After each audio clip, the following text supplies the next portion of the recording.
Saya punya orang tua, tapi sering bertengkar dengan menantu. Setiap saya nasihatin, keduanya tak ada yang mengalah. Kasih sarung tinju.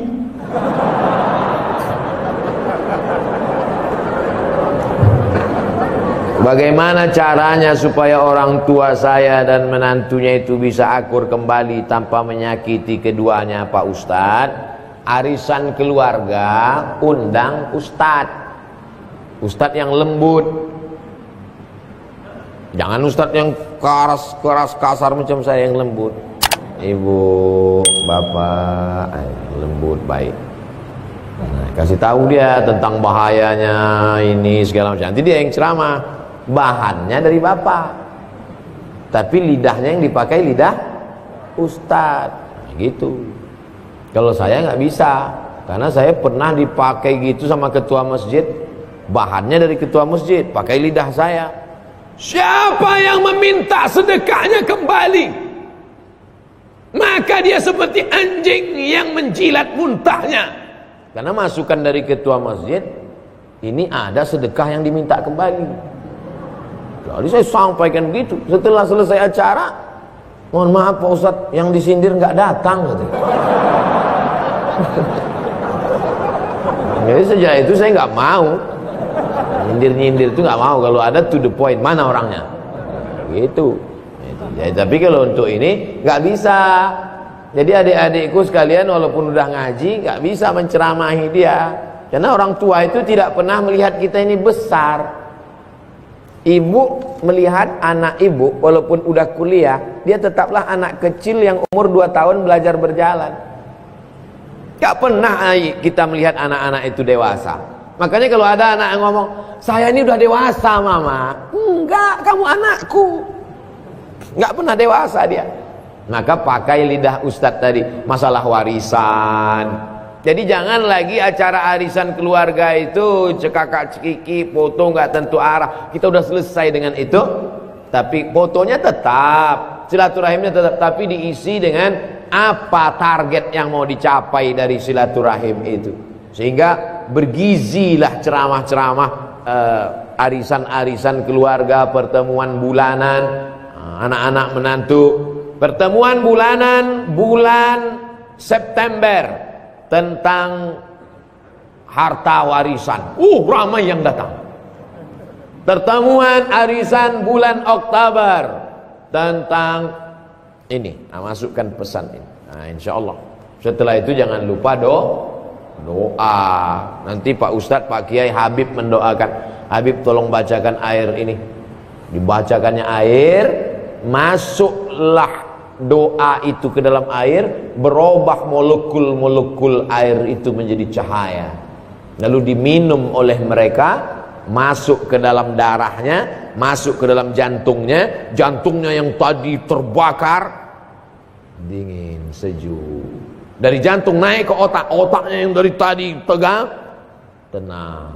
Berapa banyak orang yang gak mati-mati sakaratul maut, pas dikasih air mati langsung. Ketenangan. Nah, jadi yang meneliti itu malah orang Jepang, bukan orang Arab, bukan orang Islam. Diteliti mereka air yang dibacakan doa, dipanggil tokoh-tokoh agama, air yang paling bening, paling bercahaya, yang dibacakan oleh ulama dari kalangan umat Islam. Allahu Akbar. Molekul-molekul cahaya. Oleh sebab itu doa. Ada nggak ini Pak Ustadz dalilnya zaman Nabi dibacakan air? Ada. Sahabat Nabi datang lapor, ya Rasulullah, ya aku dapat kambing 30 ekor, halal apa enggak ini kambingnya? Kok bisa dapat kambing dari mana? Di kampung itu ada orang gila, minta doa. Lalu ku baca Al-Fatihah, menahan air liur banyak-banyak. Setelah itu ku ludah gitu dia, sehat. Dikasih kambing, kambingnya halal apa enggak? Itulah dalil ruqyah. Ruqyah membacakan ayat-ayat ke air atau langsung ke telinga. Mana tahu dia dirasuki jin dan setan. Itu ada darah di jantung itu. Di dalam jantung itu. Ibu bapak nanti kalau motong ayam, coba belah jantung ayam itu. itu ada darah menggumpal di dalam. Darah yang menggumpal di dalam itulah yang dinaikkan oleh setan. Dinaikkan oleh setan. Kalau dia mendidih ke atas, namanya marah. Kalau dia tidak meledak ke atas, tertahan ke dalam, namanya sedih. Misalnya kita lagi berdiri, tiba-tiba kaki kita diinjak sama orang, kita marah. Marah, mendidih darah itu marah. Tapi pas mau membalas, rupanya dia tentara. Kita kan nggak berani kan? Dia turun menjadi sedih, tertahan ke dalam. Marah dan sedih akan hilang kalau berubah menjadi maaf. Islam tidak mengajarkan kita larut dalam kemarahan, tidak pula larut dalam kesedihan, tapi dia hilang dengan maaf. Nah itu, dengan doa-doa itulah orang menjadi maaf.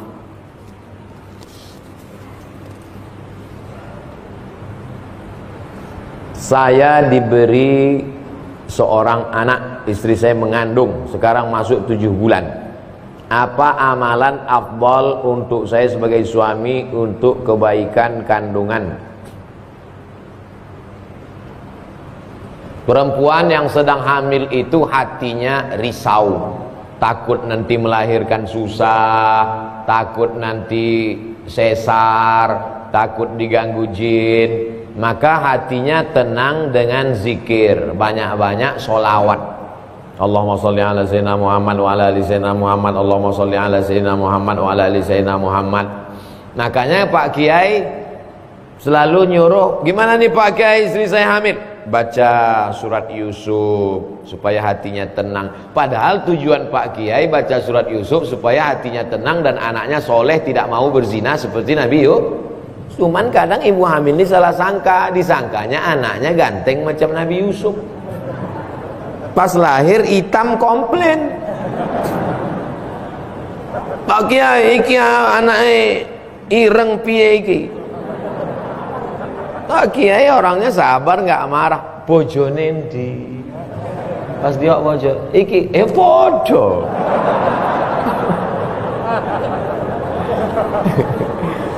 Nah, setelah itu kita jangan salah paham dulu. Jadi kalau ada ustadz nyuruh baca sholawat, baca ayat kursi, sesungguhnya itu supaya emosional si ibu tenang. Kalau ibunya tenang, anaknya juga ikut tenang. Salatullah salamullah ala taha rasulillah.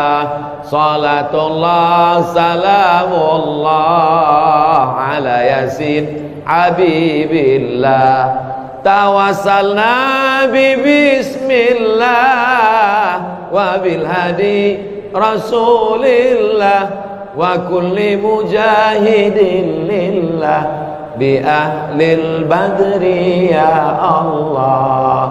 Ibunya tenang, anaknya tenang, suaminya tenang, maka mudah melahirkan. Kalau otot-ototnya kaku, dia stres, dia takut, itu susah melahirkan. Tenang, mudah, asyik lahir. Mudah-mudahan ibu diberikan kemudahan, amin. Sekaligus Ustadz beri usulan nama. Anaknya laki-laki. Anaknya laki-laki, kasih namanya Hawari. Hawari artinya penolongku. Mudah-mudahan anak ini menjadi penolongmu nanti di akhirat, mendapat syafaat, karena anak ini menjadi penghafal Quran. Hawari. Boleh ditambah belakangnya, depannya, terserahlah. Namanya saya kasih Septi Hawari Pak Ustadz. Kenapa Septi? Lahir September. Aduh, yang pakai bulan-bulan itu tak usah lah lagi. Nanti minta sama Habib, sama Ustadz lain supaya tambah namanya. 3 nama untuk paspor bisa umroh. Ustadz, bagaimana sebaiknya melaksanakan ibadah di masjid? Apakah kita ikut salah satu tata cara ibadah, misalnya NU atau Muhammadiyah, atau gimana Pak Ustadz? Saya ketua masjid. Saya gini-gini ketua masjid nih. Jadi saya ketua masjid. Masjid itu memang dari dulu pakai mazhab Syafi'i. Bismillahnya jahar. Bismillahirrahmanirrahim. Ini sholat apa qori? Biasa aja lah. Bismillahirrahmanirrahim. Alhamdulillahirabbil alamin. Arrahmanirrahim. Lalu kemudian kalau subuh pakai kunut, pakai mazhab Syafi'i. Allahumma hdina fiman hadait, wa'afina fiman afait, wa tawallana fiman tawallait. Tapi masjidnya enggak terlalu besar, masjid komplek perumahan kecil. Artinya mayoritas masyarakat di situ memang mazhab Syafi'i. Tapi kalau masyarakat di situ multi, ada bisa dipakai satu contoh masjid di daerah saya juga. Saya ceramah di situ. Lalu saya dengar, saya kasih tahu sama makmum, Ustadz, itu imam sir, itu imam jahar. Hah? Maksudnya kalau dia imam, itu bismillahnya jahar. Bismillahirrahmanirrahim. Tapi kalau itu yang imam sir, bismillah. Nah, jadi semua terayomi selama masih ahlus sunnah wal jamaah. Nah, jadi saya tak paham komunitas masyarakat di Darussalam, tapi kalau masjid saya pakai mazhab Syafi'i. Terus kalau selesai sholat zikir jahar sama sir, ya mazhab yang jahar itu mazhab Hambali.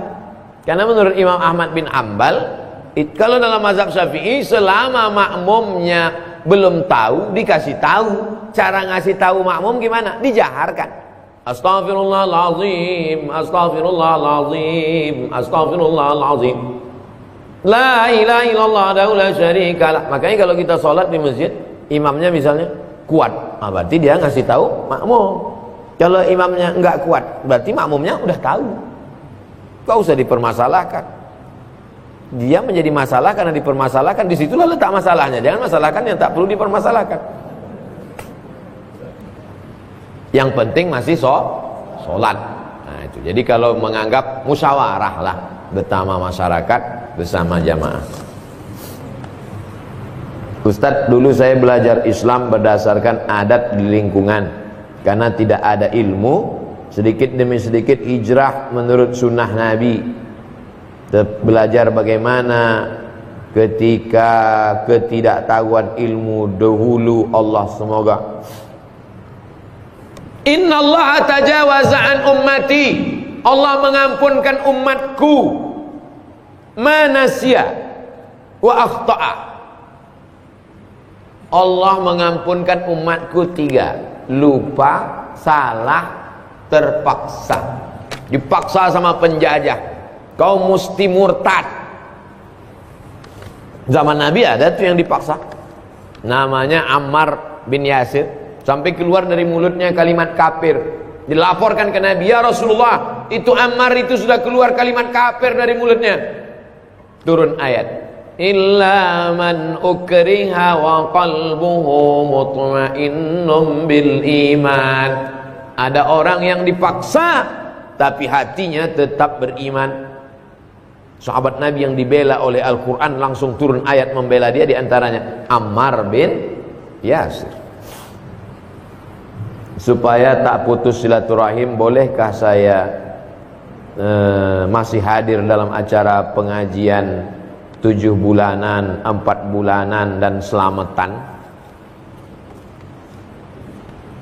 Orang hamil istrinya. Hamil itu nikmat atau enggak nikmat? Tengok dulu udah nikah apa belum.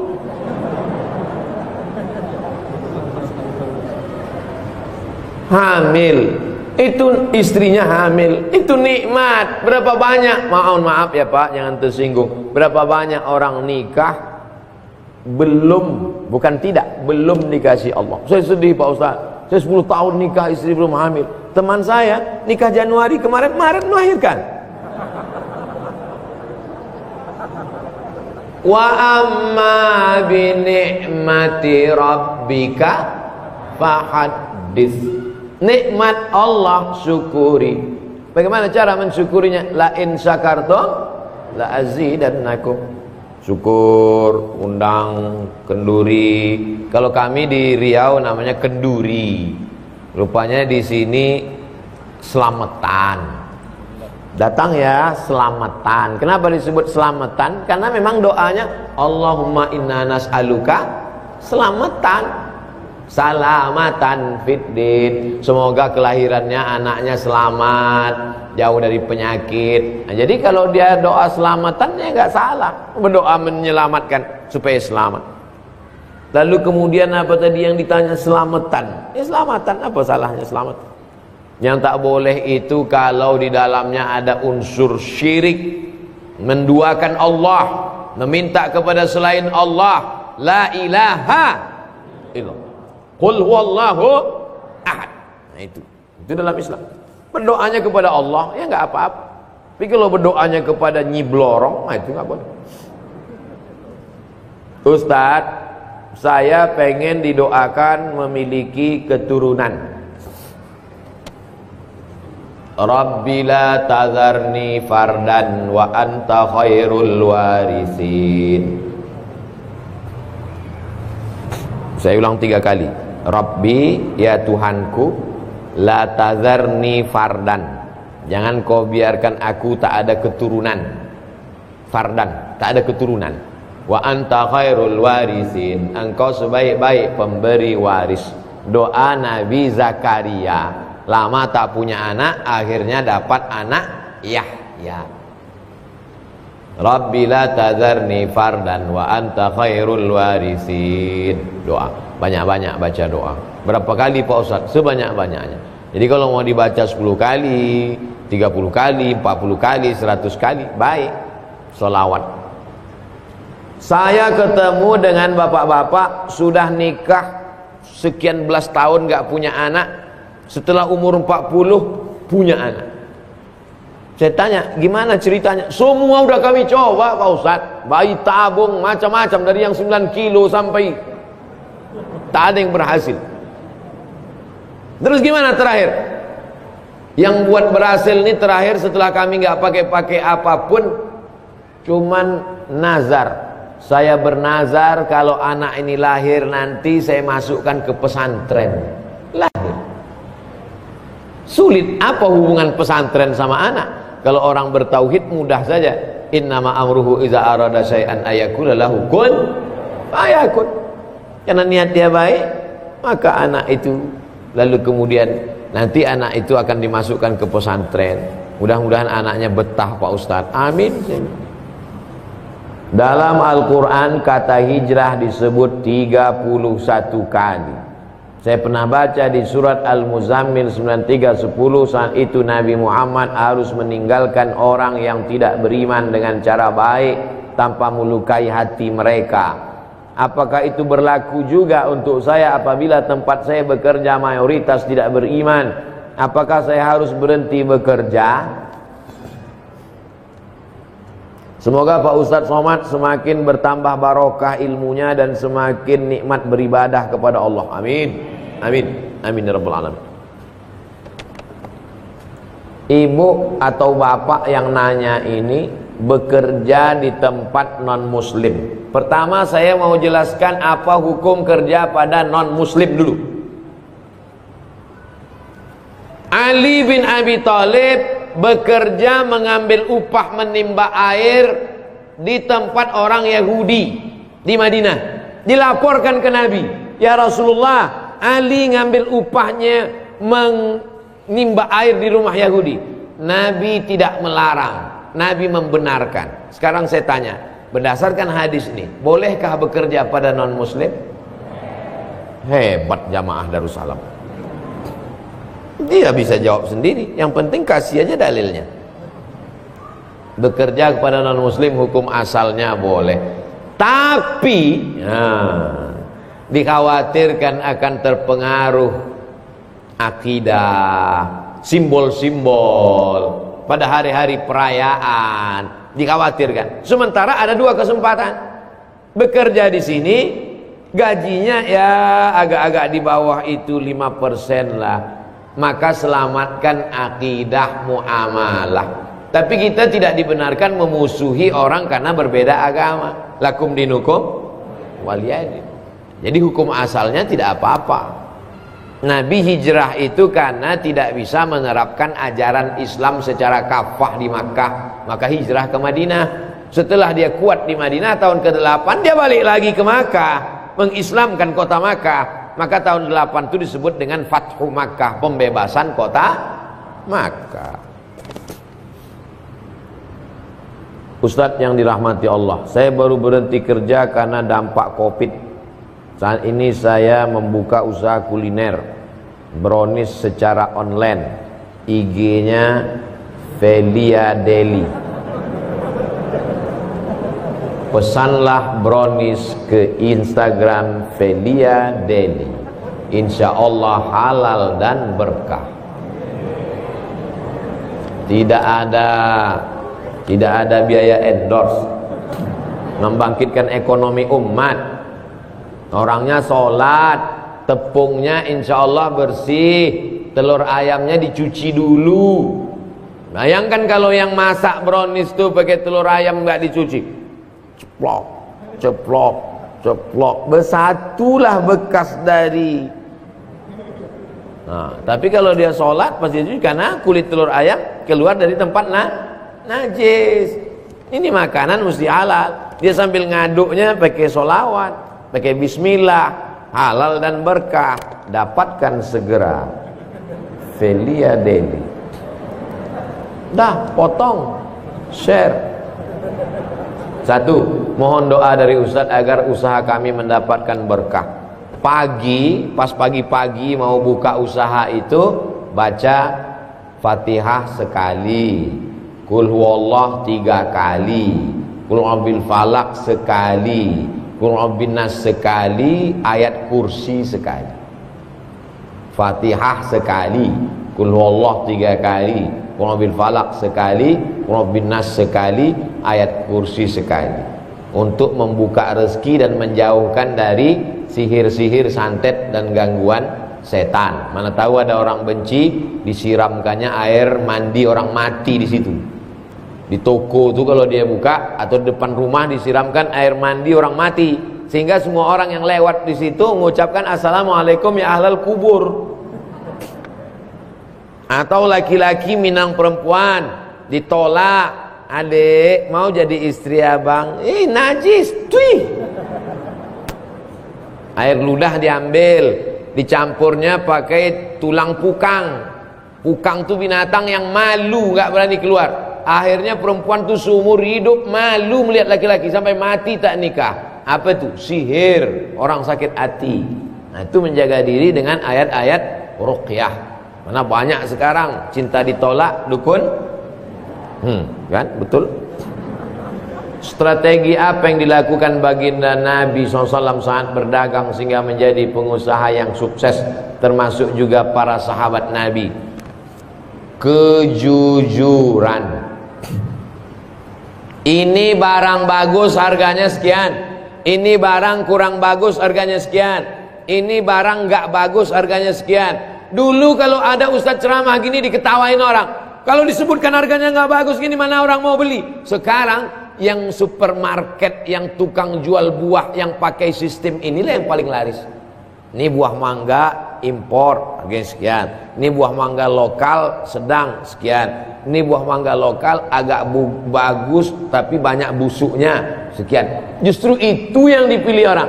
Adapun orang yang suka campur-campur buah busuk, begitu dia beli sekali, wal awwalu wal akhiru, itu yang pertama dan terakhir, tobat aku belanja di sini lagi. Kejujuran. Dan jangan lupa, rezeki itu dari kita atau Allah yang ngasih? Allah yang ngasih. Maka mintanya kepada makhluk atau kepada Allah? Pada Allah.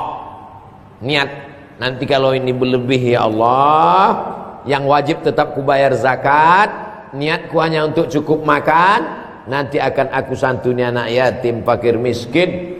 Karena yang lain-lain kita beli. Jangan jadi masyarakat konsumtif. Beli jaket sampai 100 juta, beli topi sampai 12 juta. Ustaz Somad kemarin topi Ustaz harganya 12 juta. Peci saya dibeli orang 12 juta. Dilelang untuk bangun pesantren. Peci 12 juta, topi UAS 5 juta. Saya pakai jaket batik tulisan UAS 270 juta. Habis semua membangun pesantren di Jambi. Pesantren orang Jambi. Habis itu saya bisik ke panitia, jangan sampai dibelinya pula celana saya ini. Takut saya pulang tak bercelana. Hebat masyarakat nih bersedekahnya sekarang. Mudah-mudahan Bapak Ibu usahanya lancar. Mohon izin Ustadz, bagaimana saya dapat memberikan saya tak usah oleh-oleh. Saya makan tak banyak, saya minum tak banyak, makan tak banyak, tidur banyak. Jalan tadi tidur sudah. Jadi kalau ada niat oleh-oleh untuk saya, udah saya terima. Bukan saya tolak, udah saya terima. Jual lagi, buat di situ brownies Ustadz Somad, lelang. Share foto. Lelang, duitnya ambillah untuk anak yatim, fakir miskin dan lain.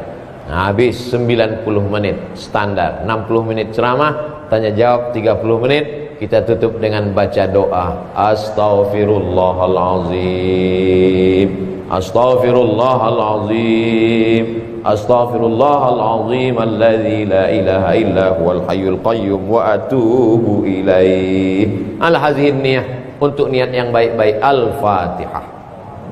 A'udzubillahi minasyaitonir rajim. Bismillahirrahmanirrahim. Alhamdulillahirabbil alamin arrahmanir rahim maliki yaumiddin. Iyyaka na'budu wa iyyaka nasta'in. Ihdinas siratal mustaqim. Siratal ladzina an'amta 'alaihim ghairil maghdubi 'alaihim waladdallin. Amin.